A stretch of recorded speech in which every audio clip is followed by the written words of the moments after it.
Rahubat, Rahubat. Welcome to the Horse Hour, storytelling show that only tells true stories. That's right, because that's what I do. That's what I've been known for my entire life. Okay. Now, the only people that ever say that I'm a liar is my very own family. They didn't call me a liar. I lost 130 pounds, and they started telling everybody I was on drugs. Now, they're telling people I'm on drugs after I got my job at SpaceX. I was working at SpaceX. Then, when I had to work at SpaceX, I had to take a lie detector test and a drug test. Pass both of them. Passed the lie detector test with flying colors. Okay.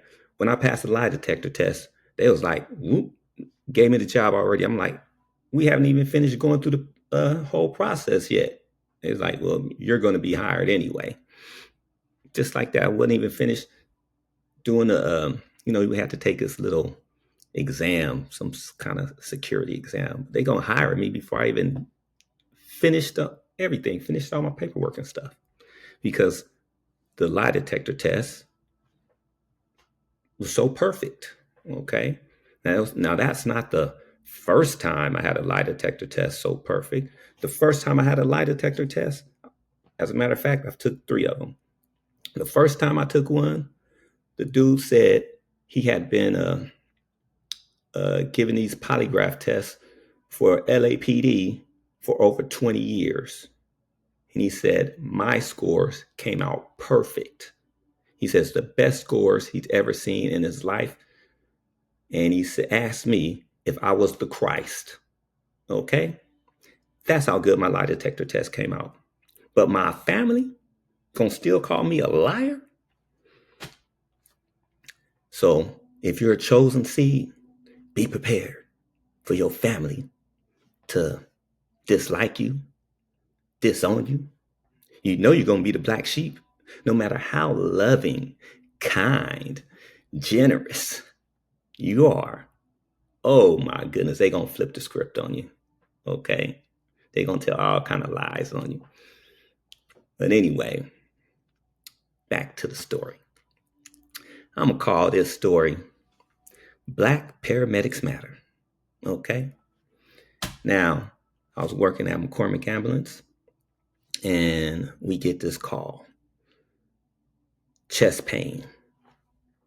So it's an emergency. It's a real emergency. We flying. Okay? We got the lights and siren on. We even tell the dispatcher, since it was at night, we tell the dispatcher, hey, tell them to leave their porch light on.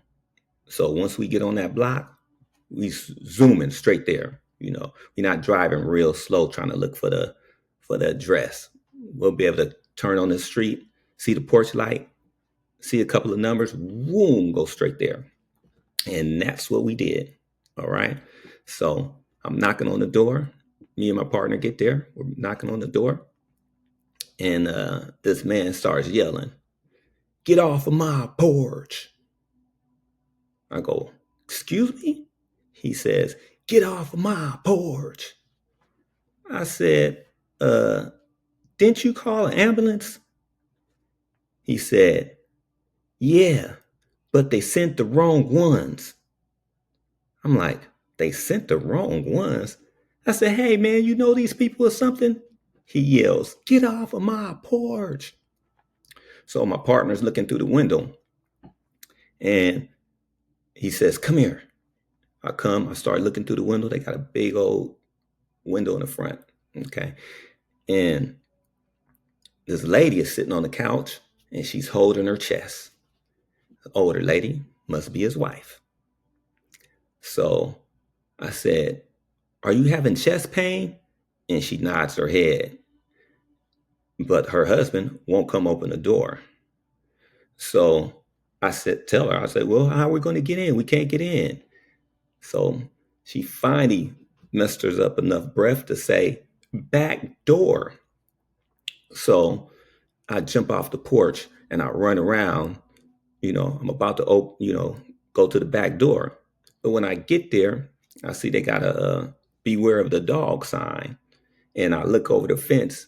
I see the biggest dog house I ever seen in my life. Okay. Only thing I could think of is Cujo must live in there. I run around to the front and I tell her, I said, "Do you guys have a dog?" She goes, "He's not with us anymore." So I run back around. I push the gate open, try to get through the back door. Back door is locked. I come back to the front and my partner's standing there with his arms crossed. I said, "What are you doing?" He goes, "He's not letting us in." I go, "What?" He said he's not letting us in. I said, "Why not?" He goes, "He's not letting any porch monkeys in his house." I said, "Porch monkeys?" I started looking up. I said, "No wonder he got all these trees out here. You tell him if we see any porch monkeys, we won't let them in." So my partner just starts shaking his head. And I knock on the door. I go to the door, start knocking on it again. I said, "Hey, open up the door. If we see any porch monkeys, we won't let them in." And he goes, "Get off my porch. I'ma call the police." I said, "Good idea. Call the police." So this dude is not opening the doggone door. His wife is still sitting there clenching her chest. And so I'm waiting, I see him pick up the phone and he starts dialing for the police. And I run to the ambulance and I get on the mic and I tell the dispatcher, I said, "Hey, tell the police to hurry up and get here because she only got about 6 minutes." Okay. So I run back up to the porch. This lady is, you know, holding her chest, trying to breathe. And the last thing she said was, "I don't care what color they are. Let them in." And she falls down on the floor. Okay. Now, when she falls down on the floor, she's laying right next to the coffee table. It's a big old Bible, a big old holy Bible right next to her. So I figured, hey, he's got to let us in. Okay. But no, no, no, no. They some Christian folks, but I didn't know Christian folks was hate black people. I thought they were supposed to love everybody. Well, that's why I always be talking about religion is fake. Okay? Because if religion was real and he really believed in Jesus, he would have opened that doggone door to save his wife's life. Okay? So now, okay, he still won't open the door. So we just sitting there waiting. Okay? Just sitting there, waiting for the sheriff to come. And he is taking his time. Okay? All right? Now, she can only be out of breath for 6 minutes, and then it's irreversible brain damage. The officer comes, it takes 10 minutes for him to get there. All right.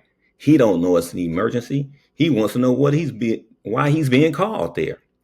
Okay. So he didn't get there fast. It took him 10 minutes.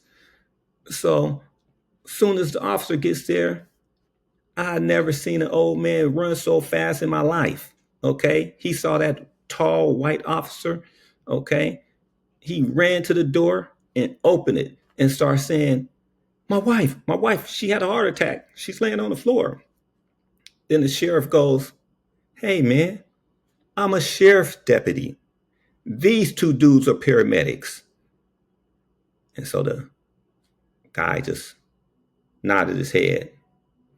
And then I go, "Hey, man, can I at least check her to see if she's okay?" So I go down to check her carotid artery, and she's dead. Okay. She's even starting to get cold, starting to feel cold. All right. So I said, then the dude yells out a big scream. He goes, "Oh, oh, oh, oh, oh, oh, oh." He starts crying. He's crying loud. I'm like, wow, why is he crying? And then he goes, "She was my high school sweetheart. She was my high school sweetheart." I said, if she was your high school sweetheart, why didn't you open the door? He didn't open the door for his high school sweetheart. Let his high school sweetheart just drop dead. Okay. Now, that was just ridiculous. Okay. I say he should have been listening to Dr. Malachi Z.K. York because he says there's no winners in the race of racism. Okay. He should have been getting some real knowledge from the master teacher, the grand master teacher, the one and only master teacher, Dr. Malachi Z.K. York. If he would have been listening to Dr. Malachi Z.K. York, he probably would have opened up the door. Okay. But no, he didn't. Okay. He let his wife die, let her head lay right next to a holy Bible, and he still didn't open the door. Okay. Now, I don't get that part. Your wife is laying right next to your holy Bible. It didn't dawn on you that aren't you supposed to be learning love? Okay. Isn't that what your religion's supposed to be teaching you? Well, didn't teach him anything. All right. So what I think is he should have did some research, found out about religion for real. He would have realized that King James wrote demonology, and then he wrote the Holy Bible. Put those two together, then you already know that you're worshiping the devil. And hey, that's what happens when you don't have correct knowledge. Okay. When you follow false information, you believe in false information. Okay. That's what's the matter with my family. Why do you think my family don't like me? Because they're in religion. They're in the Christians. They're the Christians. Okay. They're probably in one of the worst churches, worst Christian church. You know which the worst one is? Pentecostal. The Pentecostal church is probably the worst. It's probably worse than the Baptist church. And because the reason I say that, okay, the reason I say the Pentecostal church is worse, because they're the ones that get possessed by demons while they rolling on the floor, foaming at the mouth, talking about their praising to Jesus and stuff like that. But they never know what they say. They're so confused. Why is their God so confused? Why is their Jesus so confused? I thought the God was also powerful. You can't give them a simple message. Okay. We had this one lady in our church. The only time she fall out on the floor and start rolling around, she wait 5 minutes before church lets out. She does this every time, put on a show. Every Sunday. Well, every Sunday when the pastor's there. Okay. Because our pastor had two churches. Okay. He had one in LA and he had one in Hawaii. So whenever he was at the church in Hawaii, she didn't fall out on the floor. But whenever the pastor came to Los Angeles, she wait 5 minutes before we let out the church. Then she roll around on the floor and she kicked the Holy Ghost. Okay. People in my family ain't no better. My mama used to do it every Sunday, whether the pastor was there or not. Okay. She didn't care. But at least she did it early on in the church while they was playing the music and everything. They boom, boom, boom, boom, boom, boom, boom, boom, boom, boom, boom, boom. They get to playing that music and they get to yelling and screaming and rolling around on the floor and jumping and shouting. All right. Get out of church. Go start stealing, eating pork chop sandwiches, pork ribs, chitlins. Some go to McDonald's and get burgers. They start destroying their own body. First, they destroy their mind. Then they destroy their body by putting that food that's killing you in your body.